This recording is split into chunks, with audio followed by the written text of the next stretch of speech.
producto y la placenta. Entonces, normalmente esta es la estructura en la que se presenta un embarazo, ¿no? En donde la placenta tiene que estar en el fondo uterino. ¿Se acuerdan o no? ¿Se acuerdan de embriología donde han llevado o anatomía, no? Entonces, normalmente la placenta y la anatomía debe ser de esta manera. Ahora vamos a ver lo que son las hemorragias de la segunda mitad, que tienen mucho que ver con la relación que tiene la placenta con el útero y el sangrado transvaginal. Como su nombre dice, la característica es que va a haber sangrado transvaginal. Pero como este es de la segunda mitad, tenemos que tomar en cuenta que es más de las 20 semanas, ¿no? Hasta las 40, por eso es que es de la segunda mitad. En la primera mitad habíamos dividido de 1 a 20 o 22 en algunos libros, y ahora vamos a hablar de las hemorragias que se presentan más allá de las 20 semanas. Entonces, dentro de estas hemorragias vamos a tener la placenta previa,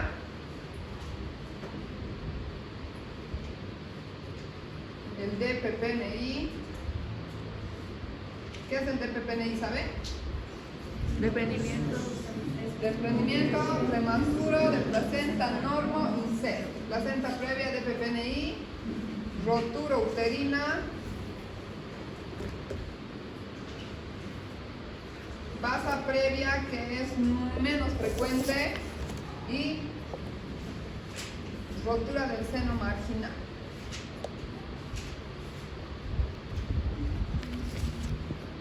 Principalmente las tres primeras van a ser las que se presentan con mayor frecuencia y las que vamos a desarrollar mucho más amplio, ¿no? Que son la placenta previa, el DPPNI y la rotura uterina. Bien, entonces vean ustedes que las hemorragias van a afectar más o menos entre 2 al 5% de los embarazos, ¿no? Quiere decir que de 100, entre 2 a 5 van a presentar una de estas patologías. Dentro del manejo tenemos que tomar en cuenta tanto la evaluación materna en el estado hemodinámico, cómo está su presión, sus signos vitales, y además tenemos que tomar en cuenta la evaluación fetal, porque los fetos de más de 20 semanas hemos dicho que tienen un poco más de chance de vida, ¿no? Entonces tenemos que monitorizar y ver si el estado hemodinámico de la paciente va a repercutir sobre el bienestar fetal y si estos bebés pueden entrar en sufrimiento o incluso morirse a consecuencia de una de estas hemorragias. Es importante que nosotros aprendamos a diferenciar si el sangrado transvaginal proviene exclusivamente del embarazo o también puede provenir de otras áreas, ¿no? Como pueden ver, dentro de la unidad uteroplacentaria, que sería el útero, la placenta, las membranas, podemos tener las 5 patologías que les he dicho. La placenta previa, el desprendimiento, la rotura uterina, la basa previa o la rotura del seno marginal. Pero algunas veces las pacientes que también vengan con sangrado pueden deberse a otras causas que no sean provenientes del embarazo o del útero o de la placenta. También pueden haber causas cervicales. No sé si han visto cuellitos uterinos, han visto que al hacer Papa Nicolau están sangrantes, eritematosos, tienen heridas, ¿no? Úlceras. Esas cervicitis pueden sangrar y hacernos confundir, o que ustedes tengan que diferenciar si este sangrado proviene del embarazo o es simplemente del cuello, ¿no? La presencia del tapón mucoso, que es como un moco que está en el cuello uterino, que se empieza a liberar cuando empieza el trabajo del parto. Si hay la presencia de un pólipo o tal vez un tumor a nivel del cuello que empieza a sangrar cuando la paciente está embarazada. O también pueden haber traumatismos vaginales, inflamaciones, tumores de la vagina. Las pacientes cuando están embarazadas, algunas no dejan de tener relaciones, ¿no? Entonces puede haber un desgarro, puede provenir de alguna otra zona, tanto del cuello como de la vagina. Entonces vean que hay diferentes causas que tenemos que diferenciar para poder hacer un diagnóstico adecuado. Dentro de las principales causas, las que ya se los he anotado, estas son las que vamos a aprender a diagnosticar y a manejar, en especial la placenta previa y el DPPNI. Vean que la hemorragia puede empezar antes del trabajo de parto, es decir, que cuando la paciente esté en su embarazo y no tenga contracciones, o también pueden presentarse durante el trabajo de parto. Antes del trabajo de parto puede haber un sangrado en donde no sepamos exactamente la causa, o también puede haber, especialmente el DPPNI, si la paciente tiene demasiadas contracciones, la placenta se puede desprender y causar una hemorragia. La placenta previa, antes del inicio de las contracciones, es común o es la más común que se presente sin contracciones, es decir, que la paciente está tranquila en su casa, está durmiendo y empieza a sangrar porque la localización de la placenta está en un sitio diferente al fondo uterino, ¿no? También puede haber la rotura de las membranas que causan un sangrado o una hemorragia, y esas se van a presentar antes de las contracciones. Durante el trabajo de parto puede haber un desprendimiento prematuro de placenta. La placenta previa también puede empezar a sangrar a consecuencia de las contracciones, y especialmente durante el trabajo de parto la rotura uterina y la basa previa van a ser mucho más comunes, como vamos a ver. Bien, entonces para nosotros evaluar las hemorragias de la segunda mitad tenemos que siempre evaluar el estado general de la paciente. ¿Qué cosas vamos a valorar en el estado general de la paciente? ¿Cómo? Hablen, pues, chicos, ¿qué cosas le evaluarían en el estado general a una paciente embarazada? Altura uterina. La altura uterina. No tanto la altura uterina, el examen físico, estamos hablando del estado general de la paciente. Signos vitales. Signos vitales, ¿no? ¿Qué signos vitales nos importarían saber en el caso de una hemorragia? Presión arterial. Presión, ¿qué más? Frecuencia cardíaca o pulso. ¿Qué? Saturación y el estado de conciencia, ¿no? Porque pacientes que entran en shock pierden el estado de conciencia. Entonces, los signos y síntomas maternos, además que vamos a realizar el examen del bienestar fetal a través de la auscultación de los latidos cardíacos. Una señal de que el bebé está bien o mal van a hacer que la frecuencia cardíaca esté disminuida o aumentada, ¿verdad o no? También vamos a hacer un examen especular, que también ya lo conocen, para poder, uno, cuantificar el sangrado, y dos, diferenciar o ver si quizás solo es del cuello o está viniendo el sangrado del interior del útero, o si es de causa ginecológica. Es importante que ustedes se acuerden, chicos, en las hemorragias de la segunda mitad, en que el tacto vaginal, especialmente la placenta previa, está contraindicado, o no se debe realizar el tacto vaginal, a no ser que ustedes tengan la experiencia de poder tocar solamente por los fondos de saco, porque si ustedes introducen y perforan la placenta va a sangrar mucho, ¿no? Vamos a canalizar una vía para poder estabilizar hemodinámica a la paciente, y también vamos a calcular adecuadamente la edad gestacional, tanto por la fecha de última menstruación como por la ecografía.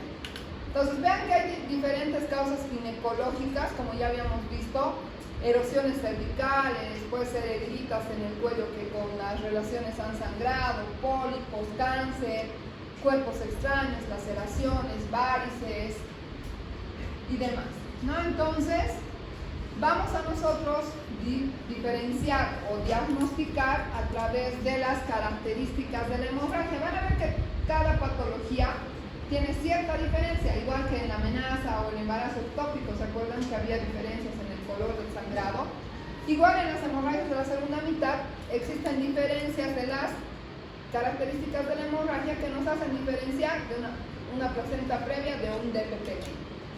Vamos a también investigar, especialmente en el DPPNI, si hay el antecedente de un traumatismo reciente, si la paciente se ha caído, se ha golpeado, ha tenido un accidente de tránsito, o si quizás es el primer síntoma de la ruptura de membranas.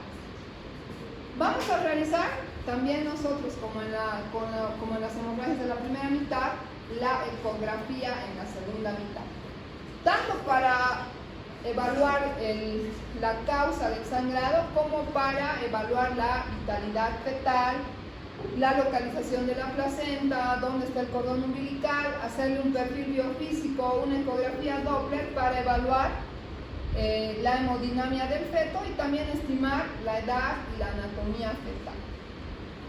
El manejo inicial de las pacientes con hemorragia, igual que en otras hemorragias, pero en las hemorragias de la segunda mitad, tenemos que realizar con la paciente internada, porque no se olviden que el feto también debe ser monitorizado, ¿no?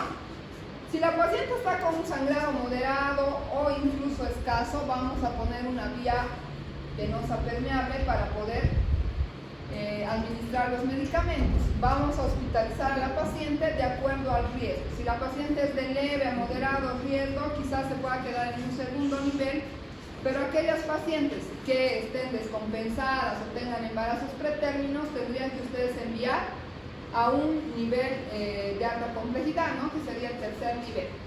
Vamos a hacer la evolución de los signos vitales, el pulso, la presión, la cuantificación de la hemorragia, y vamos a monitorizar al feto a través de la evaluación de la frecuencia cardíaca. También vamos a realizar laboratorios de emergencia. Quizás la paciente requiera transfusiones sanguíneas, saber cuánto está, si tiene anemia de hemoglobina, ¿no? Sus tiempos de coagulación, recuento de plaquetas, fibrinógeno especialmente.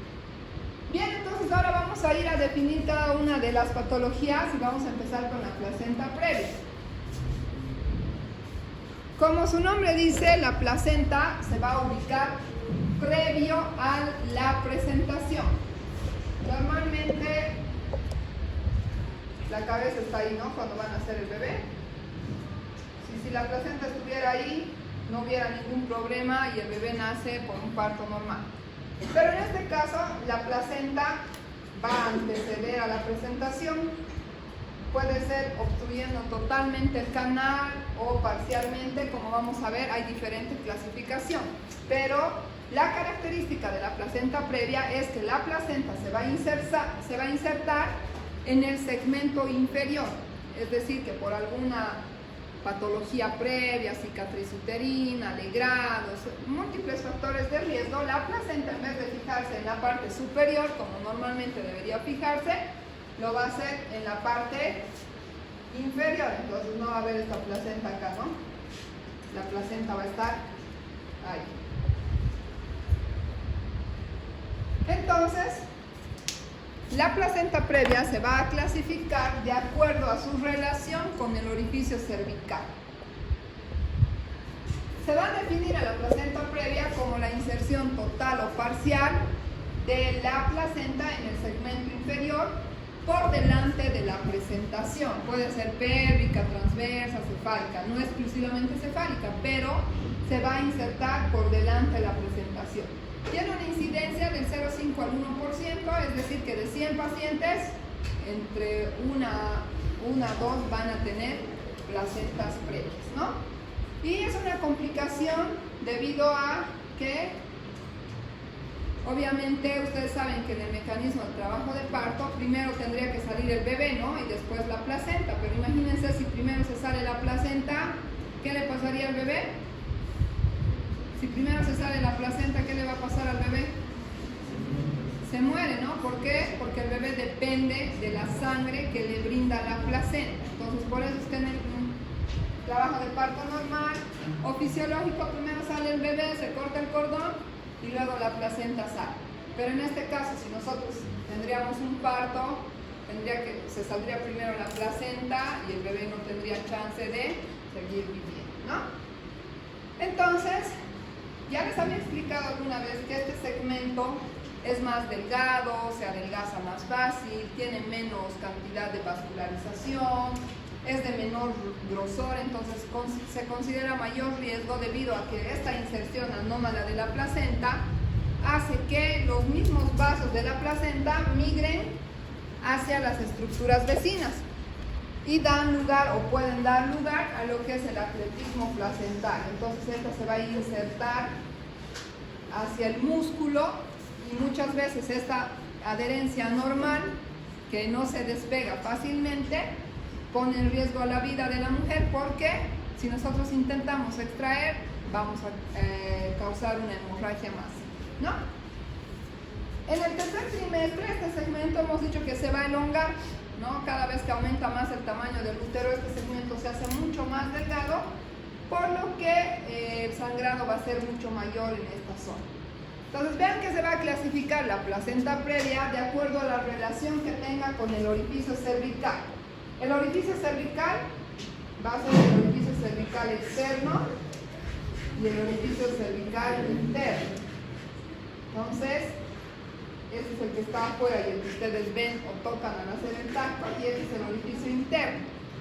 La relación que tenga la placenta con el orificio cervical interno va a dar lugar a la clasificación.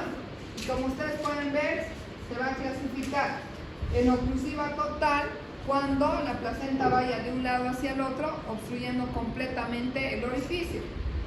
Puede ser oclusiva parcial, como ven en esta imagen, que solamente va hasta la mitad del orificio, pero el resto está libre. Puede ser marginal, cuando esté cerca del orificio, pero sin atravesarlo. Y de inserción baja, cuando se encuentre a menos de 3 centímetros del orificio cervical interno. Entonces vean ahí, la placenta oclusiva total atraviesa o obstruye completamente el orificio y se extiende de la pared uterina hasta el otro lado. La marginal, el borde placentario, se relaciona con el orificio interno, pero sin sobrepasarlo. Y la de inserción baja, el borde placentario, no se relaciona con el orificio cervical, pero está a menos de 3 centímetros. ¿Y cómo nosotros vamos a saber si está a menos de 3 centímetros, si está obstruyendo todo o es marginal? ¿A través de qué lo vemos? A través de la... ¿qué? A través de la ecografía. El ecografista nos va a decir, la placenta está insertada a 5 centímetros del orificio, la placenta ocluye completamente el orificio. Entonces, de esta manera, vean cómo cuando está la presentación, esto por ejemplo es una de inserción baja, ¿no ve? Porque no está cerca del orificio, pero sí está cerca de la presentación. Esta es una marginal que no obstruye por completo y esta obstruye completamente el orificio. Entonces, en este caso, ¿le vamos a dar opción a parto?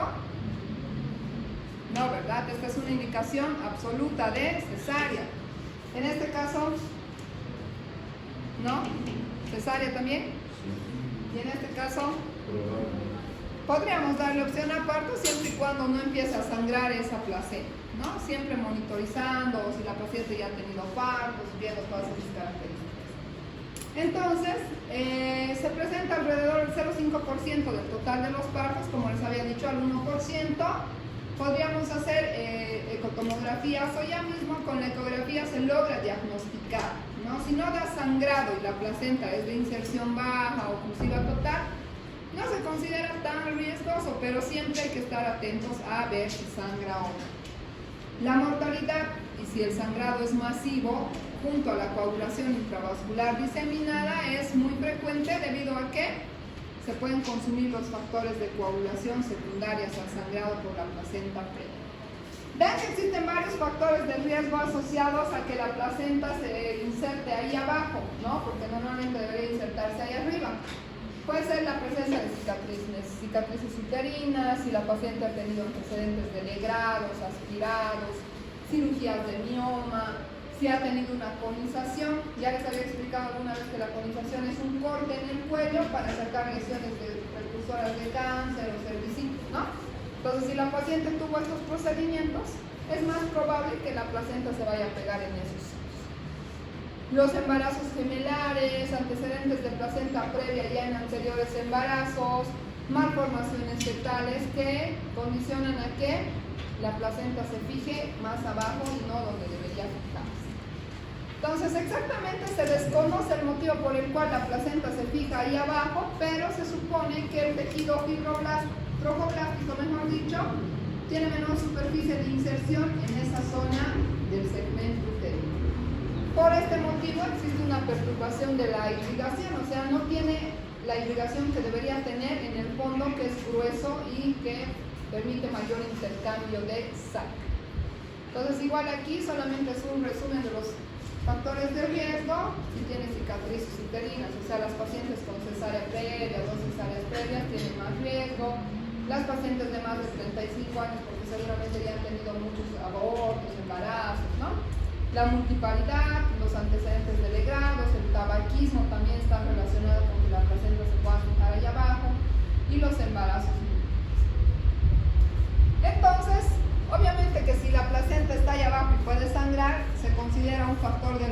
para que la mamá pueda tener complicaciones, ¿verdad? Entonces esta se va a relacionar con la cantidad de sangrado y la edad gestacional.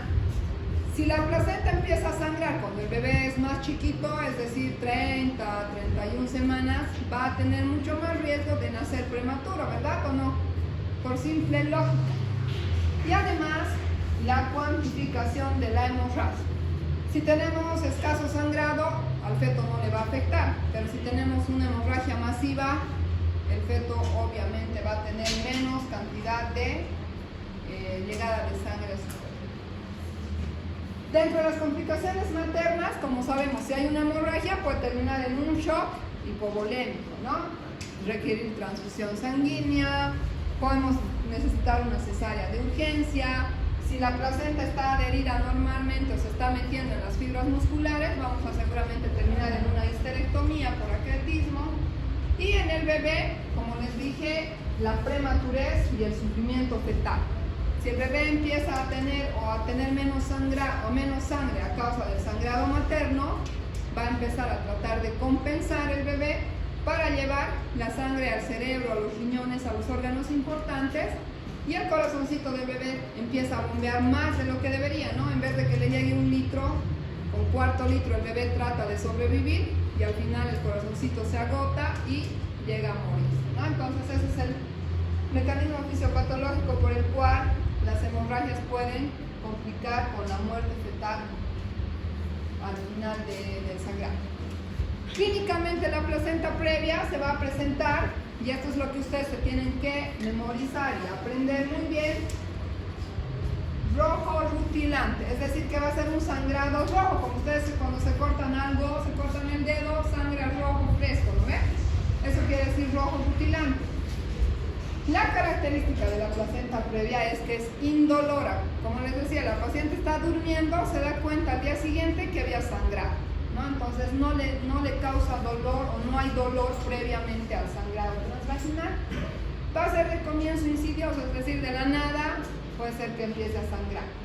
Va a ser intermitente porque puede ser que tenga un cuadro de sangrado hoy, le solucionemos, esté estable y de aquí a un mes nuevamente vuelva a sangrar, ¿no? Por algún factor. Y el sangrado puede ser leve, moderado o severo. Entonces vamos a ver de qué manera va a repercutir en el estado general del feto y de la paciente. Vean que no existe una diferencia en cuanto a la edad de presentación. Algunas mujeres pueden empezar a sangrar antes de las 30 semanas, otras a las 30, más adelante o incluso en el término. Como la placenta está en un sitio donde debería estar la presentación, es frecuente que estos bebitos se acomoden anómalamente o tengan distocias de presentación porque no hay, ¿no ve? La anatomía, el estrecho superior está ocupado por una placenta, entonces el feto puede estar transverso, pélvico, o sea, no se acomoda adecuadamente. También vamos a tener que el tono está conservado, no hay dinámica uterina por lo general en el sangrado de la placenta previa y el sufrimiento fetal es infrecuente porque si es leve no va a afectarle al bebito, ¿no? Pero obviamente en el sangrado masivo, si es una paciente que está sangrando mucho, ahí sí puede haber sufrimiento fetal. Entonces vean que el cuadro clínico se caracteriza por una pérdida indolora de sangre. La magnitud del sangrado va a ser variable, puede ser de leve a grave.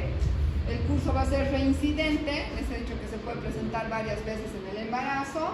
Puede haber compromiso fetal, compromiso materno en el caso de que sí se descompense la paciente.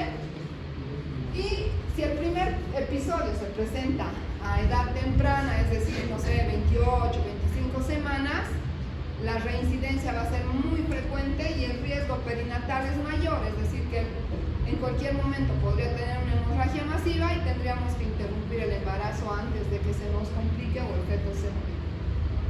Y en los próximos sangrados, si en el primer episodio sangró, no sé, 10 ml, el siguiente puede sangrar 50 y el siguiente 100 y así va aumentando porque la presión del bebé hace que la placenta esté mucho más presionada, ¿no? Entonces, ¿cómo vamos a hacer el diagnóstico de la placenta previa? todas las patologías se hacen diagnóstico primero por Ecografía. no ecografía primero, pues si no tienes allá en el campo, ¿qué vas a hacer? La clínica, ¿no? Le van a preguntar a la paciente, ¿desde cuándo está sangrando? ¿Le ha dolido? ¿No le ha dolido? ¿Se ha caído? ¿Se ha golpeado? Porque después de que acabemos del tema, van a ver que tienen que diferenciar entre las clínicas de todas las patologías, ¿no? Entonces le preguntarán todas esas cosas. Sabrán si tiene factores de riesgo, le van a preguntar, ¿tienes cesáreas previas? ¿Has tenido legrados? ¿Te han operado alguna vez en el útero? Para saber que ya la placenta puede estar baja, ¿no? Vamos a hacer el examen especular y eso es lo que les decía, chicos, en la placenta previa está prohibido hacer tacto directamente, como en otras patologías. Porque imagínense si esto ya estuviera dilatado, digamos que hay una dilatación, el cuello ya está abierto y ustedes le meten el dedo y aquí está la placenta, ¿no? ¿Qué va a pasar? Lo perforan la placenta y si lo perforan la placenta no va a dejar de sangrar por nada, aunque le pongan tapones, le agarren ahí todo el rato, la placenta va a tener una hemorragia masiva y la paciente, les prometo chicos, cuando sangra eso en media hora o en 15 minutos a veces se nos muere. Entonces por eso es que eviten hacer tactos a una paciente con placenta previa. Vamos a evaluar la hemodinamia con los signos vitales, ¿no? Le vamos a monitorizar presión arterial, frecuencia cardíaca. Vamos a también monitorizar el bienestar fetal. El bienestar fetal lo pueden evaluar con el ecosón, con el cardiotocógrafo y con la ecografía Doppler, si es que tuvieran en su hospital, pero si no, con el ecosón nomás, ¿no? No tacto vaginal, ahí está, no realicen tacto vaginal. Dentro de los exámenes complementarios, como su compañera ha dicho, ecografía, pero ya para definir qué tipo de placenta previa es, si es oclusiva total. Ya los pacientes van a venir quizás con sus ecografías de edades tempranas, viéndose o mostrando dónde estaba la placenta. Puede ser que ya sabía la paciente que tenía placenta previa, pero otras que no han hecho control, recién cuando esté sangrando va a darse cuenta, ¿no? Nos podemos hacer ecografía transabdominal, transvaginal. A veces también se puede realizar tomografías, resonancias, pero que ya no son tan necesarias porque con la sola ecografía se logra un diagnóstico preciso. Bien, entonces hemos dicho que el cuadro clínico es importante, ¿no ves? Saber si le ha dolido, no le ha dolido, a qué hora le ha sangrado. Vamos a hacer una ecografía ginecológica. Podemos hacer la abdominal o transvaginal. La transvaginal nos va a permitir ver mejor su relación con el orificio cervical, si el cuello está cortado y demás, ¿no? Entonces, el manejo clínico, porque es una hemorragia y a veces el bebé es chiquito, de preferencia se va a realizar en un hospital de tercer nivel. ¿Qué quiere decir de tercer nivel? ¿Quién sabe? Chicos, medicina social no han llevado, en el primer año no llevado medicina social. No han llevado. Sí, pero yo ni me acuerdo ya. Salud pública, ya en salud pública. ¿Qué quiere decir que es de un nivel de tercero de atención? Tercer nivel, ¿qué quiere decir? Que hay mayor especialidad. Que hay mayor especialidad, ¿no? El primer nivel, ¿qué es? El centro de salud de la punta del cerro, o ahí los centros de salud pequeños, que no tienen para internación, solamente son consultas externas básicas o los médicos generales ahí que ustedes van a ir a trabajar dando paracetamol y amoxicilina, ¿no ven? Esos son los primeros niveles. El segundo nivel, ¿qué es? El segundo nivel es cuando ya el hospital es más grande. ¿Conocen el Cochabamba? No. Ese es un segundo nivel, o el TIC y esos hospitales que son más grandes, que tienen salas de internación y que solo tienen las 4 especialidades básicas: cirugía, medicina, gineco y pediatría. Y el tercer nivel es el que tiene terapia intensiva, subespecialidades, banco de sangre, neonatología. En el caso de gineco les estoy hablando, ¿no? Pero entonces las hemorragias de la segunda mitad de preferencia deben ser manejadas en el tercer nivel de atención, especialmente si hay hemorragia masiva severa con compromiso hemodinámico. Lo que ustedes tienen que hacer es estabilizarle, ¿no? Ponerle sus sueritos, tratar de ponerle oxígeno para que el feto no se complique y trasladan al tercer nivel. Si hay una hemorragia severa con compromiso hemodinámico, interrumpimos el embarazo independientemente de la edad gestacional. Solamente nos basamos en cómo está el feto. Si el feto está también inestable, está en sufrimiento, es una indicación absoluta de cesárea, ¿no? Tenemos que interrumpir el embarazo. Si la hemorragia es moderada, es decir, que más o menos la paciente no está tan descompensada, la podríamos compensar. Si a veces sí puede haber contracciones uterinas en la placenta previa, pero a veces no hay contracciones. En el caso de que hubieran contracciones, vamos a inhibir las contracciones tratando de esta manera calmar el sangrado, ¿no? Nos vamos a guiar un poco en la edad gestacional. Si la paciente está compensada, no está tan mal, menos de 36 semanas, vamos a veces tener una conducta expectante, siempre y cuando el feto esté estable, ¿no? Si sus signos vitales están estables, si no hay sufrimiento fetal, podríamos ponerle a la paciente en reposo absoluto, abstinencia sexual. Vamos a inducir a la maduración pulmonar en menos de 34 semanas. Vamos a vigilar el estado de los laboratorios, la hemodinamia, tratar de mantener a la paciente lo más que se pueda para que el bebito tenga mejor chance de vida. Si la paciente tiene más de 36 semanas, vamos a interrumpir el embarazo inmediatamente, ya sea por cesárea, en realidad casi todo por cesárea en la placenta previa, ¿no? Si la hemorragia es leve e intermitente, podríamos hospitalizarla mientras dure el cuadro de hemorragia o que esté sangrando levemente por unas 48 horas y vamos a ver la interrupción del embarazo cuando ya esté de término o por lo menos mayor de 36 semanas y mejor si hemos madurado al feto o el feto ya está maduro, ¿no? Si la placenta previa es asintomática, es decir, está presente pero no sangró jamás durante el embarazo, vamos a programar la cesárea a las 38 semanas, especialmente si es oclusiva total, ¿no? Obviamente teniendo en cuenta que tal vez necesite sangre, tener reserva de sangre, tener laboratorios estables, la paciente con hierro y demás.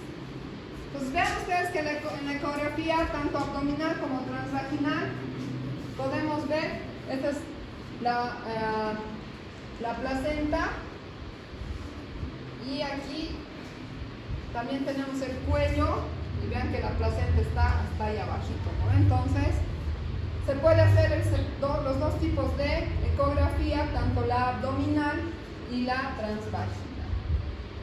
El tratamiento entonces de la placenta previa va a ser reposo, hospitalización, monitorización, si la paciente es asintomática, ¿no?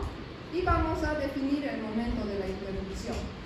Tenemos que evaluar cuánto está sangrando la paciente y la edad gestacional para tomar una decisión de si es necesario interrumpir el embarazo o es que la vamos a monitorizar o estabilizar. Entonces, en resumen, vean esta diapositiva. Si la hemorragia es severa, vamos a interrumpir el embarazo independientemente de que si el feto tenga 30, 38, 35 o 34, no importa la edad gestacional. Como hemos llevado a un tercer nivel, se supone que hay neonatología, el neonatólogo se va a hacer cargo del bebé y lo compensará, le atenderá y demás, ¿no? Pero lo que no queremos es que el bebé se nos muera en el útero.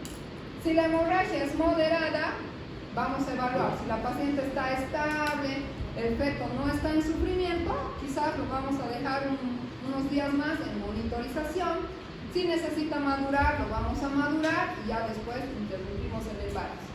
Si la paciente está asintomática, es mejor interrumpir el embarazo antes de que tenga contracciones, pero de preferencia más de las 37 semanas. Si se puede, 38 semanas, ¿no? Entonces, ¿todo bien con la placenta previa? ¿Alguna pregunta? ¿Han entendido o no? ¿Qué preguntas tienen de la placenta previa? Al final de todas vamos a ver el resumen o la diferencia de todas las patologías, ¿ya? Vamos a ir a la siguiente patología y creo que ya es el cuarto, ¿no? La culpa lo tiene el data, ya. Vamos a hablar del DPPNI. El DPPNI, como hemos dicho, es el desprendimiento prematuro de placenta normoinserta. Desprendimiento, ya saben lo que es, ¿no ven? Nace el bebé, ¿qué empieza a hacer la placenta? A desprenderse, a separarse de su unión del útero, eso se llama desprendimiento. Prematuro no quiere decir, chicos, que el bebé es prematuro. Quiere decir que antes de que el bebé se expulse, antes de que nazca el bebé, la placenta se está desprendiendo, eso quiere decir prematuro, ¿ya? De placenta normoinserta quiere decir que la placenta está insertada en el lugar normal que debería estar, pero por algún mecanismo o problema se está desprendiendo antes de que el bebé nazca o antes de que exista el expulsivo. Entonces vean que la placenta, o perdón, el DPPNI es la separación de la placenta de su inserción después de las 20 semanas, después de las 20 porque es la hemorragia en la segunda mitad, ¿no ve? Y antes del nacimiento del feto. Entonces vean que se puede separar parcialmente, es decir, empezar a separarse de a poco y o se puede separar nomás un poquito o ya se va a empezar a separar, se va a separar, ¿no? De la inserción uterina. ¿Y qué va a causar esto? Hemos dicho que la placenta es la que le da vida al feto. Si se separa, igual, le va a hacer sufrir y luego se puede morir. Se presenta el DPPNI en 1% también de todos los partos. La morbilidad materna, el riesgo de que le afecte a la mamá es por el grado o el shock hipovolémico que pueda tener y las complicaciones secundarias a ese desprendimiento. La morbi-mortalidad perinatal, o sea, ¿cómo le va a afectar al feto? Porque si es prematuro, obviamente va a tener las complicaciones de ser un bebé prematuro y secundario a la asfixia. Si nosotros separamos la placenta, al bebé les he dicho que le va a empezar a llegar menos cantidad de sangre. Esa sangre, ¿qué hace en el bebé? Al igual que en los adultos, ¿qué hace? ¿Para qué sirve la sangre en el cuerpo? ¿Qué? Para permitir la oxigenación a nuestro cerebro y al funcionamiento de nuestros órganos, ¿no? Entonces, ¿qué hace si no nos llega sangre al cerebro? Vamos a tener una falla, no sé, infarto o muerte cerebral, ¿verdad? Igual le pasa al fetito. Si no le llega la sangre, no le va a llegar la oxigenación, es decir, el bebé se va a asfixiar y va a tener una alteración metabólica, respiratoria y por último, la muerte del feto. Entonces, ocurre en el 1% de los embarazos, puede poner en riesgo la vida materna porque vean que aquí se está formando un coágulo. ¿Cómo se forma el coágulo? Gastándose todos los factores de coagulación de la mamá, ¿no ve? Está gastándose todas las plaquetas, el fibrinógeno y además va a causar por eso mismo alteraciones de la coagulación. La mortalidad depende del grado del DPPNI. A medida que empieza, si es 1%, 2, 5, 10, 20, 30, ¿no ve? De a poquito se va separando, entonces lo vamos a clasificar en porcentajes. Si ya es más del 50%, al feto ya le va a afectar mucho más. Se separa el 100% y el bebé murió, ¿no ve? Porque ya no tiene nada que lo nutra ni que le llegue sangre. Entonces, vean cómo se produce el DPPNI, chicos. Aquí la placenta está unida a través de vasos sanguíneos, ¿no? Los espirales. ¿Han visto alguna vez o no en la anatomía? ¿Se acuerdan? Existen arterias y vasos que unen la placenta con el útero. A través de estos vasos pasa la sangre del útero a la placenta. Estos vasos por algún motivo se rompen y van a causar una hemorragia, ¿no? La sangre va a empezar a salirse de estos vasitos y va a formar un hematoma retroplacentario, es decir, detrás de la placenta se va a empezar a acumular un coágulo. Este hematoma retroplacentario obviamente se gasta toda la sangre de la mamá y se produce una hemorragia feto-materna o materno-fetal. Como no tiene por dónde salir este coágulo, porque no tiene una puertita ni un canal, ¿no ve? Que salga a través del cuello, que es el único lugar por el cual podría salir este coágulo. ¿Qué va a hacer? Va a empezar esta sangre o este coágulo a migrar a través de las fibras musculares. Entonces se va a tratar de entrar al músculo uterino. Esta infiltración miometrial hace que la presión e incluso el mismo aumento de este coágulo, donde no hay un espacio para el coágulo, entonces empieza a aumentar el tamaño del útero, aumenta la presión a nivel uterino y empieza a infiltrarse. Eso hace que el útero tenga una hipertonía o una policistolia. ¿Qué es hipertonía? Ya hemos visto. Aumento en el tono, ¿no? El útero va a estar a punto de explotar porque ya está tan apretado, el aumento de la presión hace que el útero se vuelva duro como una piedra. Por eso a veces van a leer en algunos libros, dice útero leñoso o útero hipertónico. No relaja. Es como si se hubiera contraído todo el tiempo y no tiene relajación. Cuando ustedes toquen un útero con DPPNI, lo primero que van a hacer para darse cuenta es a tocar el útero. La paciente va a estar gritando de dolor, le duele demasiado porque esa presión causa dolor, ¿no? Entonces le tocan el útero y el útero va a estar como una piedra, durísimo, y no va a relajar. Al principio puede sí relajar unos segundos, pero otra vez tener contracción. Puede tener 7, 8 contracciones en 10 minutos. Entonces ustedes ya van a pensar, uy, esto parece que es una hipertonía y se nos va a desprender la placenta, ¿no? Eso hace entonces que hay una hipoxia intrauterina porque el útero está llenándose, o toda la sangre que debería ir al útero está haciendo que el útero se infiltre. Es como si le diéramos cachetadas al útero hasta dejarlo morado, puñetes, porque este músculo lo estamos infiltrando con los coágulos. Entonces cuando este bebé nazca o cuando hagamos la cesárea, van a ver que este útero, como está infiltrado, está reblandecido por el sangrado, ya no va a contraer, ha agotado sus fuerzas para poder estar agarrando eso. Entonces vamos a tener una atonía uterina. ¿Y cómo es la atonía? Vamos a ver en hemorragias de posparto. La paciente no deja de sangrar por vía vaginal. Y obviamente si se han gastado todos los factores de coagulación, va a haber una coagulación intravascular diseminada. Entonces, existen factores de riesgo que hacen que este útero o esta placenta, mejor dicho, forme un hematoma retroplacentario o haya un desprendimiento prematuro de placenta. Como estos vasitos se pueden romper por cualquier factor, el aumento de la presión arterial va a hacer que estos vasos se puedan romper.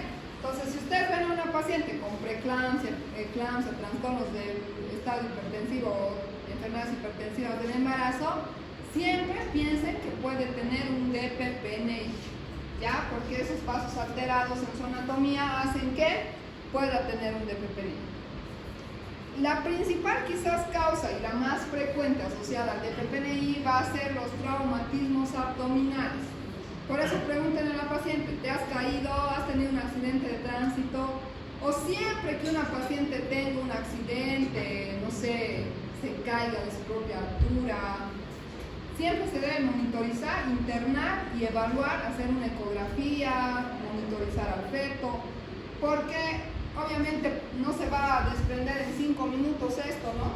Se cae, empieza de a poquito y el coágulo empieza a crecer, hasta a veces en un día recién se hace evidente el DPPNI o el 100% de desprendimiento. Entonces siempre que ustedes chicos tengan un traumatismo abdominal por cualquier causa, piensen que puede haber un DPPNI. La descompresión brusca del útero, por ejemplo, en el embarazo gemelar, ha crecido tanto el útero, sale el primer bebé por parto o cesárea y el útero se contrae con fuerza, ¿no? Entonces esa descompresión brusca también puede desprender la placenta, mejor dicho. El tabaquismo, el consumo de cocaína también predispone a que las mujeres puedan tener DPPNI. La rotura prematura de membranas, especialmente cuando hay un polihidramnios. El polihidramnios es cuando el útero, toda esta cavidad se llena de más líquido de lo normal. si en algún momento se le rompiera la membrana a esa mujer con polidrámenos, bruscamente sale por la vagina el líquido y el útero también se comprime, ¿no? Inmediatamente. Los traumatismos, estas descompresiones, ¿qué es lo que hacen? Es un contragolpe de la placenta contra el útero, contra la pared de inserción, ¿no? Entonces ese golpe rompe con los vasitos que son delicados en estas uniones. Por eso es que por un accidente o por una hipertensión o porque se ha roto la membrana y se sale el líquido, puede existir DPPNI. Bien, entonces el cuadro clínico, chicos, se va a caracterizar porque el sangrado es de inicio brusco, no puede empezar a sangrar de la nada. Tuvo su accidente la paciente y va a empezar a sangrar, pero igual que en el ectópico, la proporción de sangre que hay aquí adentro, aquí abajo quizás no lo estemos viendo, es desproporcionado, ¿no? Puede ser que haya unas gotitas apenas de sangre, pero aquí adentro hay un hematoma de 3 litros. Entonces no se pueden confiar en que el sangrado externo es igual al sangrado interno. La cuantía del sangrado va a ser variable, porque ya les he dicho, no existe por dónde va a salir el sangrado de aquí adentro para descomprimirse, pero puede haber filtración, ¿no? De a poquito empieza a filtrar y por eso la sangre que llegue al canal en el DPPNI va a ser oscura porque ya se ha desnaturalizado la sangre, ¿no? Al bajar a través de las membranas. La contractilidad uterina va a causar hipertonía, policistolia. En este sí va a haber un compromiso hipóxico fetal y casi siempre se relaciona con muerte fetal y descompensación materna y coagulación intravascular diseminada. Entonces vean, la clínica va a variar de acuerdo a la magnitud del desprendimiento. Si el desprendimiento es pequeñito y está iniciando, la paciente va a estar todavía compensada, el feto no va a estar en sufrimiento. Pero cuando ya el desprendimiento sea del 100%, la mamá va a estar hemodinámicamente descompensada, el bebé ya está con alteraciones del corazón, ¿no? Está teniendo bradicardia, taquicardia. Y ven que la paciente puede tener hemorragia, dolor uterino, hipertonía, dinámicas dolorosas. Hasta el 25% de estos fetitos se mueren, especialmente cuando la mamá no ha ido al hospital ni bien se ha caído, ¿no? O ha tenido su accidente. O tal vez muchas no se dan cuenta o no saben diagnosticar en el control prenatal que la paciente tenía hipertensión arterial. Entonces esa hipertensión repercute en los vasos, se rompen y ya llegan descompensadas y con muerte fetal.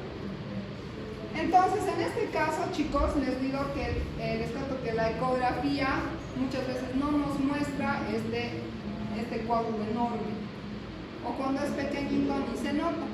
Entonces, en este caso, no es tan útil, ¿no? En la ecografía. Aquí el diagnóstico va a ser fundamentalmente clínico.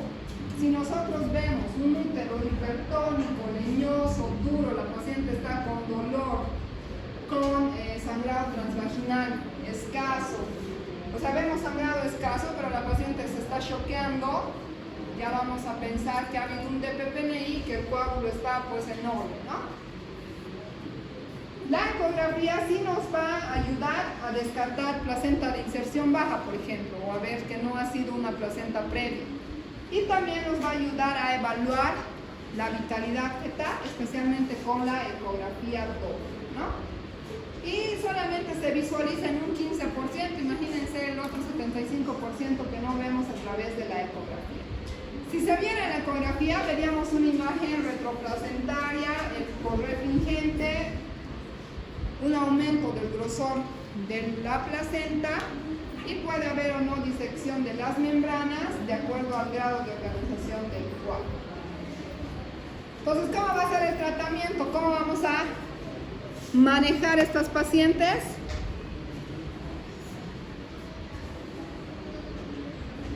Lo importante es que el fetito no se nos muera en este caso, ¿no ven? Entonces, si lo hemos diagnosticado, calculamos la edad gestacional, evaluamos la vitalidad fetal. Si el feto está en sufrimiento, inmediatamente a la cesárea. Si el feto no está en sufrimiento, pero la paciente está compensada, Vamos a ver bien si es prematuro, lo tenemos que madurar, seguimos observando, monitorizando. O va a depender mucho la decisión de la vitalidad fetal y del grado de hemorragia materna. Entonces, si la paciente está compensada, o quizás le hemos puesto oxitocina, generamos policistolia y también se puede producir un DPPNI iatrogénico, ¿no? Ustedes me van a soltar la oxitocina y la paciente va a tener 8 contracciones en 10 minutos, sin que se den cuenta se está desprendiendo la placenta. Pero resulta que ya está con 9 de dilatación, ¿qué van a hacer? ¿Cesárea? No, le van a cortar la oxitocina y le van a hacer pujar, siempre monitorizando al fetito y pueden hacer por parto normal. Entonces la conducta va a depender igual de la vitalidad del feto y de la gravedad o del estado hemodinámico de la paciente. Vamos a quedar aquí, chicos, para continuar la siguiente clase, ya solo con data para no perjudicar.